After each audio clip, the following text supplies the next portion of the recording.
Bienvenue mesdames et messieurs dans Politicien, votre rendez-vous politique. Il n'a plus vraiment le pouvoir, mais il entend vendre cher sa peau, assignée à résidence par sa propre armée depuis ce mardi 14 novembre. Le sort de Robert Mugabe est désormais dans les mains d'un homme, le général Constantino Chiwenga, qui lui dément tout coup d'État. Alors quel sera l'épilogue de cette crise politique qui tient en haleine tout un pays? Trois invités avec moi pour en parler. Paul Cyriaque Semaporo, vous êtes le président des voix, du collectif des voix des sans-voix de Centrafrique. C'est une organisation de la société civile. Quand je vous invitais pour participer à cette émission, vous m'avez indiqué que Robert Mugabe est l'un des présidents modèles du continent. Vous nous direz au cours de cette émission dans quelle mesure. Merci d'avoir accepté notre invitation. C'est un plaisir. Kakou NS Tigori, vous êtes très heureux de ce qui arrive en ce moment du président Robert Mugabe. Vous ne cessez de dire tout le mal que vous pensez de lui. Vous êtes écrivain, auteur du livre Le Souverain Noir, publié aux éditions Panthéon. Vous avez également écrit Pauvre Afrique, tu te lèveras. Merci, merci d'avoir accepté notre invitation.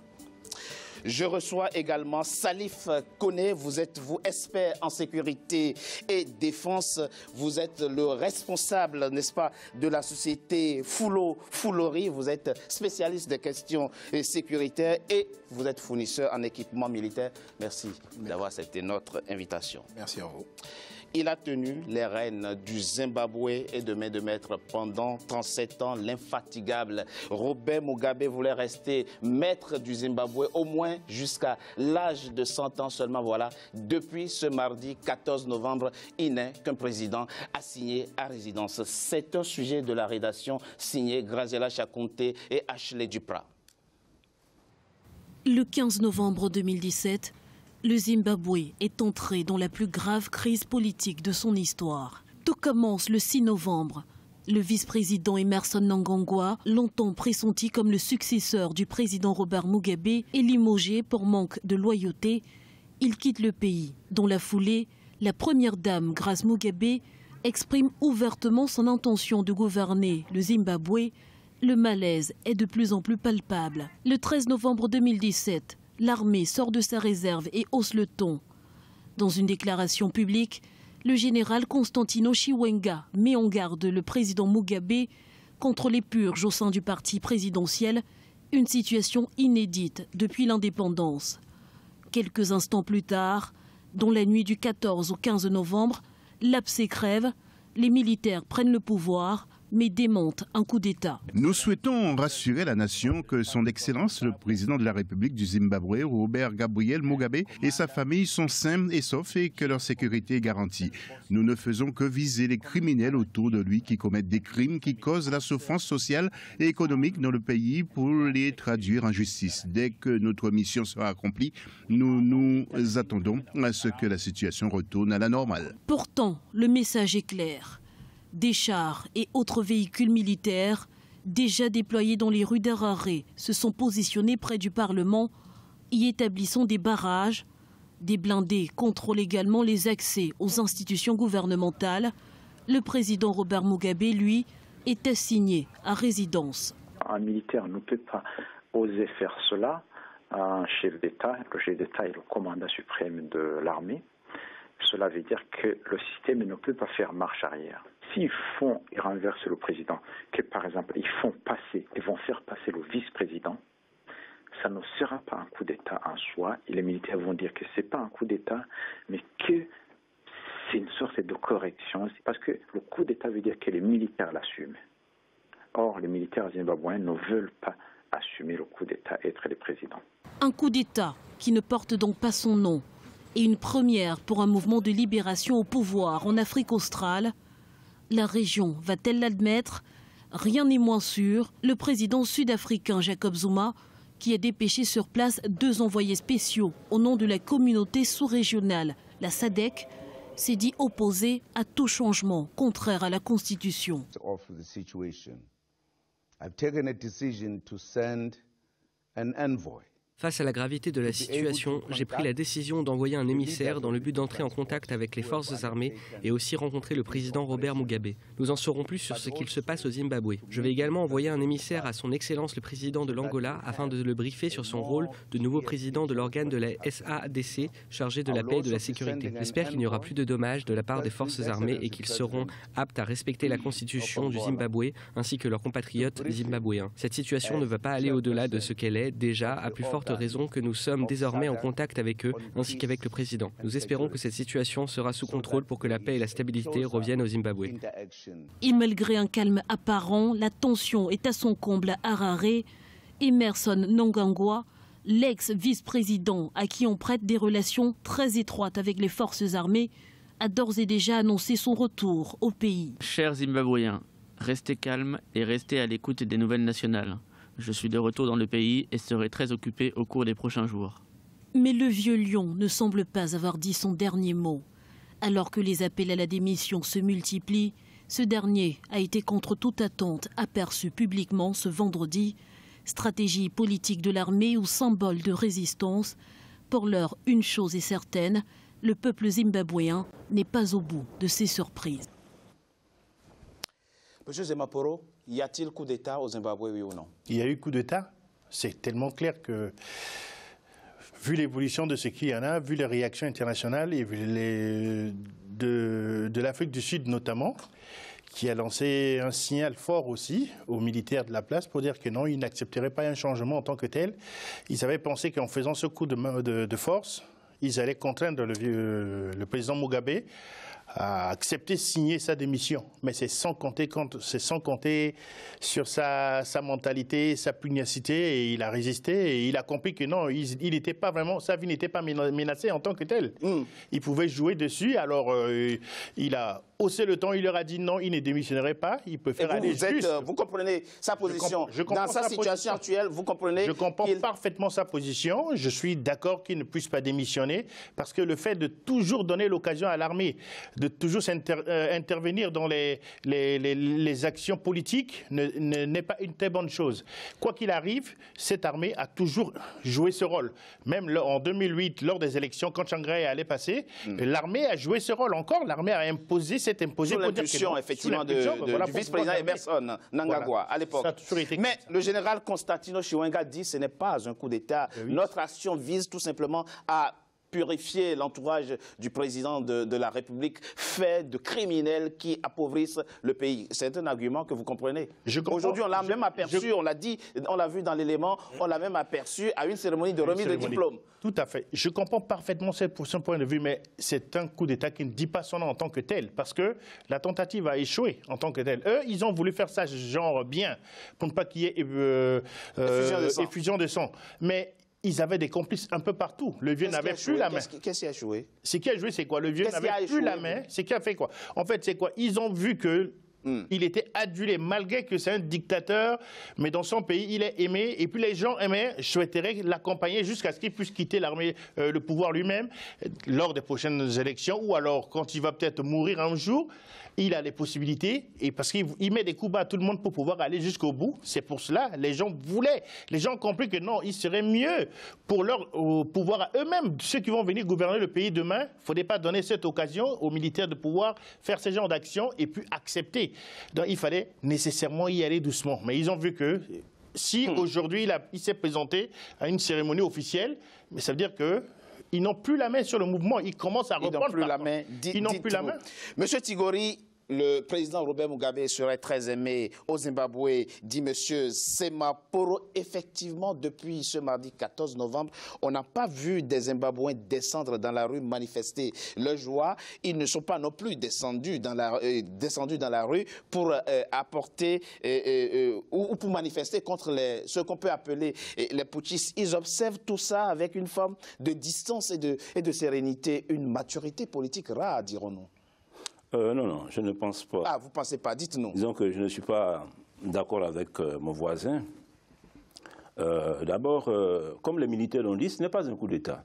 C'est juste une petite révolution de palais. Parce qu'il faut savoir que le pouvoir, soit on le tient du peuple souverain qui s'exprime, soit on le tient d'une minorité solidaire qui exerce la violence sur le peuple. Quand on a signé un président en résidence, ce n'est pas un coup d'État. J'arrive. Je pense que dans le cas de M. Mugabe, j'ai eu à le dire ici sur votre plateau il y a juste une semaine, depuis des décennies, c'est un pouvoir, M. Mugabe n'était plus... le peuple zimbabwéen ne voulait plus de M. Mugabe qui se maintenait. Mais il se trouve que là, M. Mugabe a commis l'erreur... Comment vous le savez? M. Mugabe a commis l'erreur... Laissez-moi finir, s'il vous plaît. M. Mugabe a commis l'erreur de porter atteinte à la solidarité qu'il y a dans ce petit groupe solidaire qui le maintient au pouvoir. Donc son pouvoir n'avait plus d'assises. Alors aujourd'hui, c'est une révolution de palais, mais seulement il est clair que les généraux responsables de cette évolution ont décidé de ménager le couple Mugabe depuis le début. Ça se voit clairement. Et sinon, la population, comme vous l'avez dit, n'est pas sortie. La population est loin. Est-ce que ça ne traduit pas effectivement une forme d'adhésion aussi d'une certaine manière? Les gens sont loin de ce pouvoir. Le pouvoir n'est plus issu de la souveraineté du peuple. C'est une minorité qui exerce le pouvoir par la violence depuis des décennies. Donc la population est à l'écart, tout simplement. D'ailleurs, c'est votre interprétation. Absolument. Que M. Mugabe parte ou bien que M. Mugabe revienne, la population est à l'écart. Si aujourd'hui vous voyez que M. Mugabe a fait une apparition, c'est tout simplement parce que les généraux cherchent à préserver, disons, cette légitimité de la lutte dont M. Mugabe est l'incarnation aujourd'hui. Et donc, les militaires ont le souci de préserver cette légitimité, donc de ménager M. Mugabe. Donc, c'est juste une question de forme. Sinon, il y a un coup d'État, enfin, il y a une révolution de palais, M. Mugabe n'a plus le pouvoir. Monsieur Koné, on l'a vu, le président refuse de démissionner, de toute façon. Oui. Déjà, vous pensez comme M. Tigori que c'est un coup d'État que vit en ce moment, qu'a vécu le Zimbabwe ce mardi 14 novembre? Alors, avant tout propos, s'il vous plaît. Moi, je voudrais ici déjà remercier la chaîne Africa 24 qui nous a donné cette fenêtre de tir pour pouvoir s'exprimer aujourd'hui sur des problèmes au niveau de l'Afrique. Déjà, on vous remercie pour ça. Et moi, j'interviens ici en tant qu'expert en conseil sur la situation. Et moi, je ne partage pas vraiment le point de vue du camarade ici. Monsieur Zemaporo. Monsieur Zemaporo. Oui. Parce que je considère que Monsieur Mugabe, aujourd'hui, de par son âge de 93 ans, la lutte qu'il avait au début, la prise de l'indépendance a été salutaire pour tous les Africains parce qu'il a posé des actes qui sont assez forts. Il a redistribué les terres au niveau des Africains. Oui. D'accord. Mais on s'est rendu compte que très vite, les terres qui ont été distribuées dans un premier temps étaient dans son sillage de lutte, dans un premier temps, et dans un deuxième temps, ceux à qui il a confié les terres n'avaient pas la possibilité aujourd'hui de mettre en valeur et de continuer ce qui avait déjà été mis en place par l'oppresseur. Donc, parlant de ça... Ça, vous pensez que le bilan du président Robert Mugabe est négatif? N'oublions pas, Monsieur Koné, nous devons dire que pendant les 10 premières années du règne de Robert Mugabe, les responsabilités les plus importantes du pays ont été occupées par les Blancs. Il a beaucoup œuvré pour la réconciliation des Zimbabwéens, au moins pendant les 10 premières années de son règne. Mais passons, revenons à la question qui est posée aujourd'hui. Vous dites qu'il y a coup d'État, mais il se trouve effectivement qu'il refuse de démissionner. Oui, que monsieur...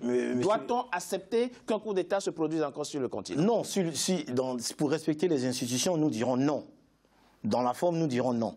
Mais aujourd'hui, le comportement de Mugabe, on se rend compte que ce n'est même pas une bataille entre l'opposition et le président, c'est une bataille entre un groupe de personnes. Oui. On a la femme du président et l'homme de main du président. Et de ce point de vue, vous soutenez quand même le coup d'État?